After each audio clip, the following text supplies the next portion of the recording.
While a witch's brew of controversy swirls around Disney's 2025 live-action adaptation of Snow White, the studio may have been hoping that critics might review the film favorably, and convince those hesitant reason to dive into the wishing well. Unfortunately, it appears that Disney will have to be waiting on that wish for the foreseeable future, as the poison apple that is this film's Rotten Tomatoes score has just been revealed, and it may have put this movie into a sleeping death that not even true love's kiss can break. Let's talk about the critical reception to Disney's Snow White here on That Park Place. Let's talk about this lady right here, Rachel Zegler. The entire Disney earnings call, again, third public investor meeting in a row that they did not talk about Snow White. They did not address the elephant in the room while also noting many things that were coming forward.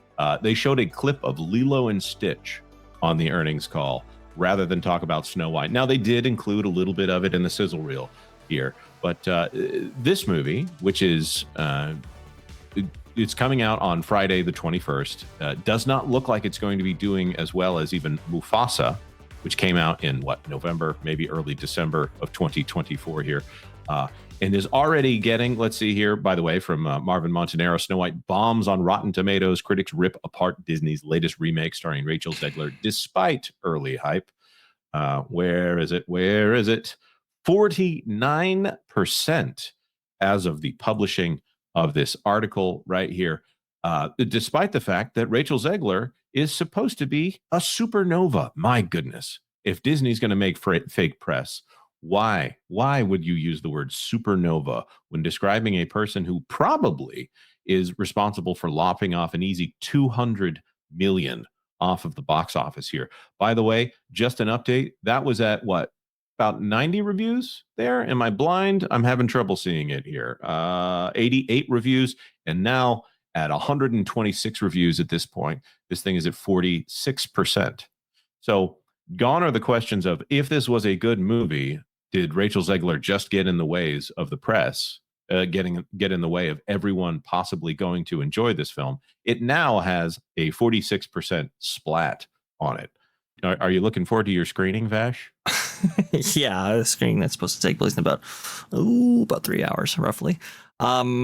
This is absolutely horrendous. And my initial belief was, well, maybe they can coax some favorable reviews out of critics and maybe give it a little bit of boost right there. You know, it seems to hit all the points, as Rachel Zegler has pointed out multiple times in the lead up to this movie. But nope, it doesn't even earn that. Again, folks, this is a $300+ million film. Just imagine the level of investment from the parks division that we could have got for a $300+ million tab related to this movie. And here's the other thing too. You see, Disney has to make up for this money somehow. And they have to make up for these shortfalls somehow. So what do? Oh, they're going to cut more at the parks and probably increase prices even further. Thanks, Rachel. Thanks, everybody at Disney Entertainment. You produced another flop once again. And you don't even have the goal, I guess, to reference it on your earnings call. Just ridiculous. I don't know how far out they decided they didn't want to talk about this on the earnings calls, but it's been a while. And of course, there's also these bizarre spins that are happening out of the Hollywood trades right now, where they're trying to say that Gal Gadot is the source of the controversy for this film, despite Rachel Zegler from the start. She stumbled at the start. I will say that. She probably stumbled with the press that Disney handed her by saying it's not 1937 anymore. They're going to be changing it. She might have been repeating what they did to pitch her, a Gen Z, perhaps narcissistic young woman, on what they were going to do to quote unquote improve this and modernize it for audiences.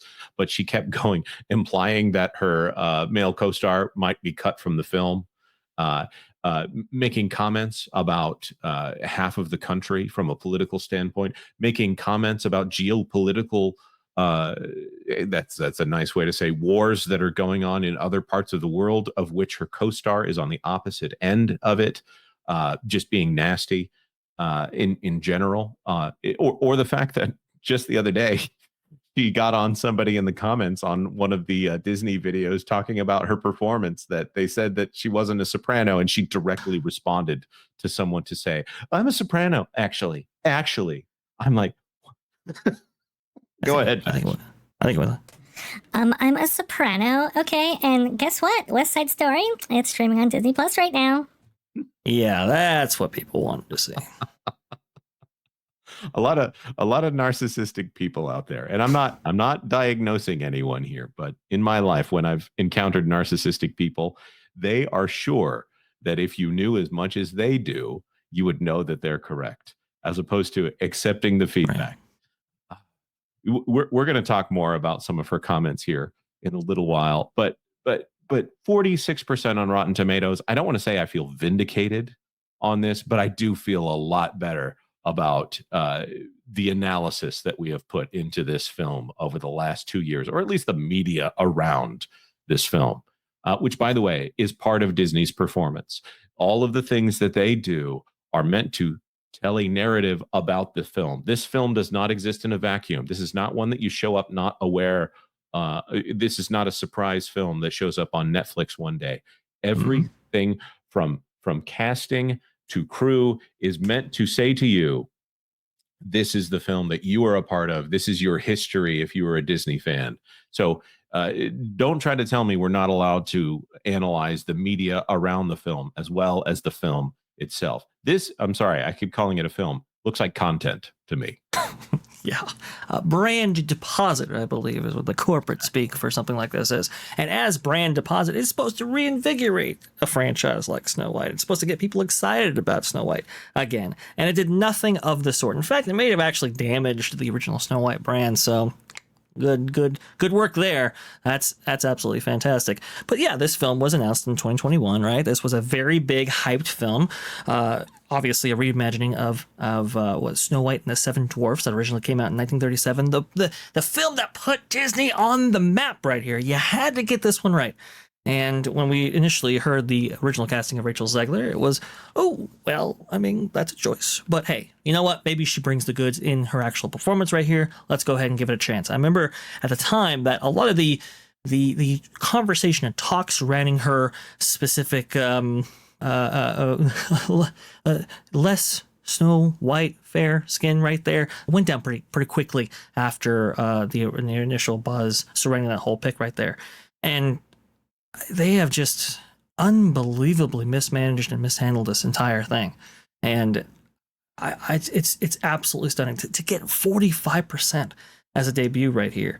And from what we understand, the WOM is not going to be very, very good. I've been looking at some reviews that have come out, from Film Threat, I think, what is it, Jeremy Johnson, so forth. There's a couple in that space who have actually already seen it, and they're like, this is forgettable, and don't waste your money, don't waste your time. I agree, and we will be watching it separately, but later today. So Vash, I looking forward to hearing your reactions. I'm hearing from some people it's actually kind of good, it's charming, it's good, not great. I'm hearing from other people that this is I'm trying to use a nice word. Not very good. I'll say that politely. Mr. Blue Sky, $4.99, 100% right, Vash. The sheer amount of waste that could have been used to supercharge the parks. Did they use the word supercharge? I don't know if they used the word supercharge this time.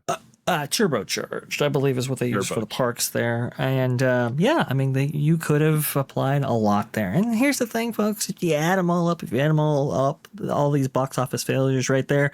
I mean, I've heard it quoted as, hey, they could have built 2 parks or whatever, and that might be true. But really, with this Fox investment and everything else, I mean, we're talking resorts all around the world, folks. I mean, this is just an atrocious mismanagement over the last 10 years or so. Yep. And then for $5 more, thank you again, Mr. Blue Sky. Or, maybe make a faithful adaptation and make profit. Lol. Yes. When you start modernizing things, you start making choices on what is good and what is bad about the original. And I question the taste of the people who do the Disney live action remakes these days. Chef Eddie, for $5, Kristen Stewart is very happy she's not the worst Snow White anymore. Yeah, she's she makes Rachel Zegler well, Kristen Stewart, yeah, she would be a breath of fresh air compared to the controversy surrounding Rachel Zegler. I'll put it that way. Yeah. I will say Chris Hemsworth clearly the best huntsman, so much that they did a Snow White sequel without Snow White in it. My wife pointed out to me, by the way, they said they found the one black guy in Snow White land to be the guy who's sent to murder Snow White. Racial profiling much? I'm sure he's part of the resistance or something like that. Which, by the way, I don't know if you saw, but what Adam is his name? Andrew Burnham, is that right? Yeah. They list him as a rebel and so forth, and subverting the Queen's rule there. So I'm sure he's in on it. Yeah, they couldn't go that far. There's no way. The mum for 199. Snow White is not male friendly. I agree. Although apparently the lead bandit finds something there that just excites him. So Mr. Blue Sky for 499. That's all for me today, guys. Headed out to go see it in a few. Wish me luck. Well, you're waiting on a wish. Godspeed, sir. Yeah. Thank you very much, Mr. Blue Sky. Much appreciate it. Butter Biscuit 92 for 5. They would have made more money just playing the original Snow in theaters instead of this race swapped girl boss slop, the movie. Yes, because they could have just put it in theaters and made profit.